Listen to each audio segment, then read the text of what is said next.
do it. I don't know who wrote that. I never saw that paper before. It was sent to me by a CAGI member. The author's name, I don't believe, is listed there. And even if it was, I still don't know him. Anyone who wants to look for the truth and find it will find it. It's not hidden, ladies and gentlemen. In fact, today, even though it began as a conspiracy hundreds and thousands of years ago, today it is all being done in the open. They believe that all of us are so stupid, actually, that they even write books about it, disclosing their whole intentions, all of their plans, knowing that none of you will ever read those books.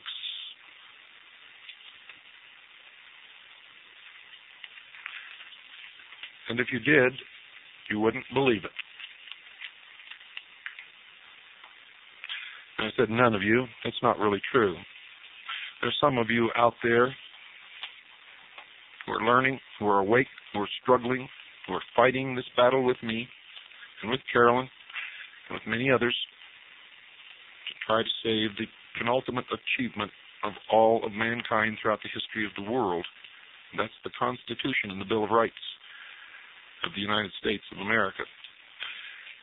When I make a statement like that, I always get letters or people call if I open the phones and say, how can you make that statement, Bill, when you just told us that our founding fathers were members of these secret societies? Very simple, folks. Read the writings of the founding fathers. They will tell you themselves. This was a great experiment to see if man was capable of ruling himself, and if he was, this would be the culmination of the great work. But you will also find in their writings that they understood human nature better than any of us do or probably ever will. For they knew that with the keys built into the Constitution, we would give up our Creator-endowed rights and trade them for benefits from the state, thus relegating ourselves back into the old position of owned property. We would become indentured to the state for accepting these privileges. But they knew that people did then, as they do today, except for a very few people who really understand and appreciate freedom and understand the responsibilities and the consequences that go along with it. They understood that most people spend the first 20 years of their lives struggling to become responsible and to be accepted as a man or a woman in their own right, able to be responsible, strike out on their own, build a business, sign contracts. And once they discover the responsibilities and requirements that freedom demands, they spend the rest of their life trying to crawl back into the womb, searching for a daddy to take care of them. That's why socialism is so attractive to most people, ladies and gentlemen.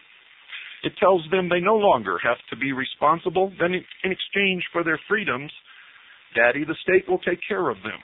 Daddy the state will give them a job. Daddy the state will pretend to pay them if they pretend to work. Daddy the state will provide them with some sort of a hovel in which they can live, so they don't have to worry about paying the rent. Yes, Daddy will even change their diapers and give them clothes to wear. Daddy will tell them what time in the morning they can go out on the street and what time in the evening they must be inside their hovel.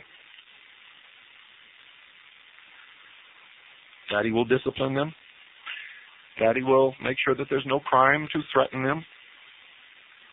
Oh yes, many, many people will love the New World Order and the New World Religion